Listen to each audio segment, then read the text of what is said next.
Got the Chief Crew K9 unit.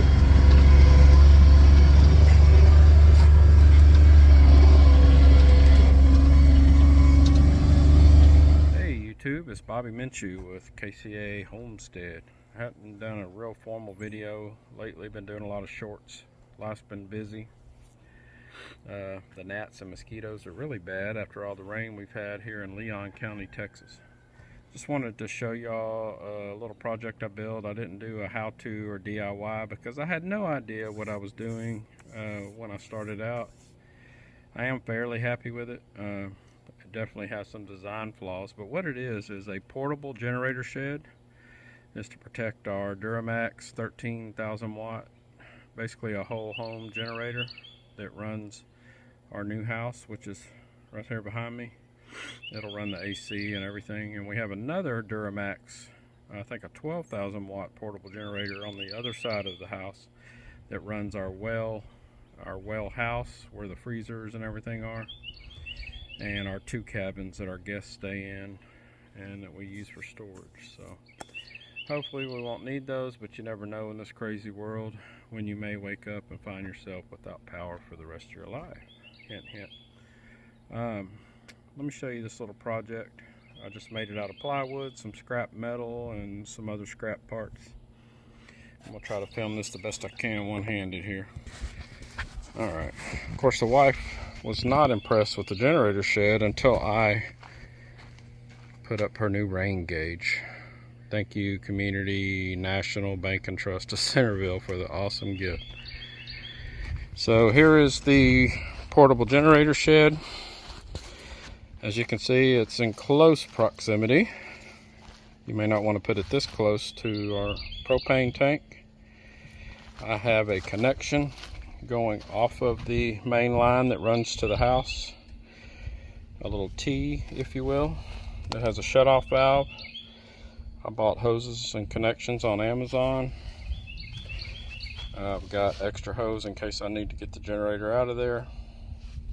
It runs into the little shed, which needs to be painted. And the shed is completely enclosed, but all of the walls come off. The roof does not come up.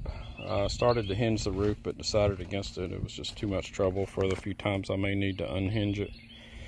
And this is in close proximity to our little 50 amp generator inlet so that we can run the house.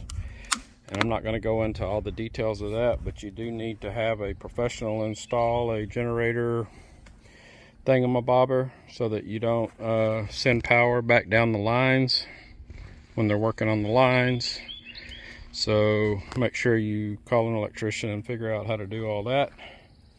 But basically what we do is shut off the power to this.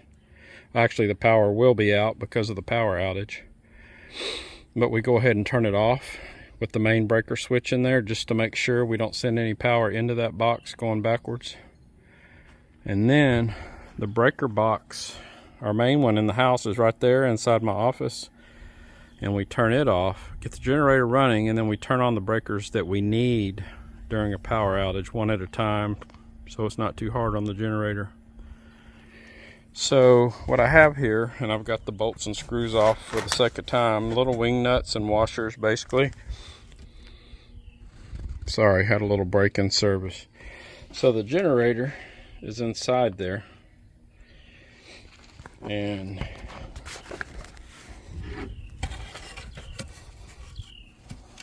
so I have a little board over here just to prop everything up while I work on it.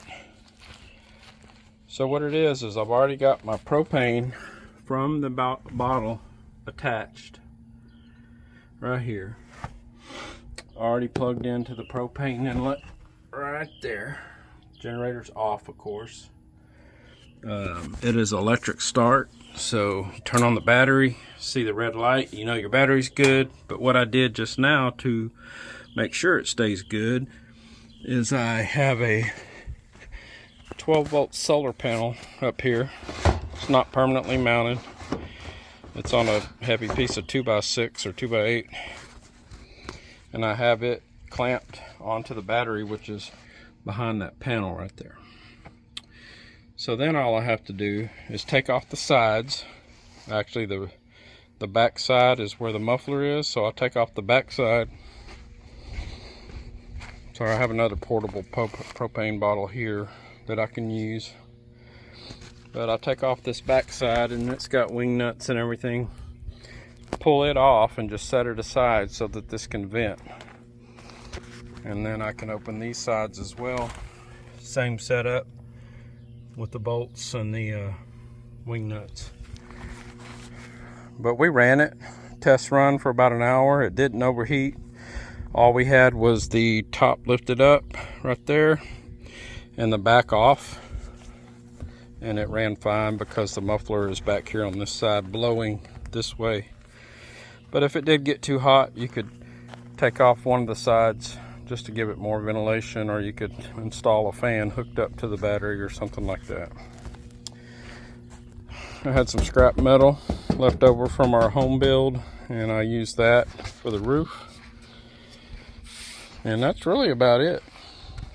Like I said, we've got this same generator over there in our other shed ready to go with another 50 amp plug inlet for the other buildings. But I hope this gives you some ideas. I had this 48 by 48 inch slab down in the woods way out there. When we bought the property, it was next to the creek. We weren't using it for anything. I was able to use some redneck engineering and jack it up and get my tractor forks under it. The old Kubota 3400 was struggling, but I was able to get it up here and put it into place. It was the perfect size for the generator. And I built a 2x4, treated 2x4 kind of frame box, front and back, and then attached my sides to everything. Not the best engineering, but you can kind of see the sides. Anyway, I don't have time to do measurements and step-by-steps and all that. If you need those kind of instructions, you're not my kind of redneck engineer. Just make a box. You can put pavers down, you can put pea gravel down, whatever. Just get it where it's protected from the rain. Usually it is bad weather when the power goes out. And get your power supply. If it's going to be gas, obviously you're going to want probably a roof that's hinged so you can pour the gas. I do have it where it's kind of hard, but I can take this side off and get the generator out through this little gap. So all this to hope it gives you some ideas to protect your generator where you don't have to get it out of your garage or your shed or building or shop every time you need it. With this way I can leave it in place, a lot more convenient, quicker to get our power going again than it is to pull the generator out and hook up all these cords and cables. So just be a little proactive and it can help you out in the long run. And thanks for watching. Talk to y'all later.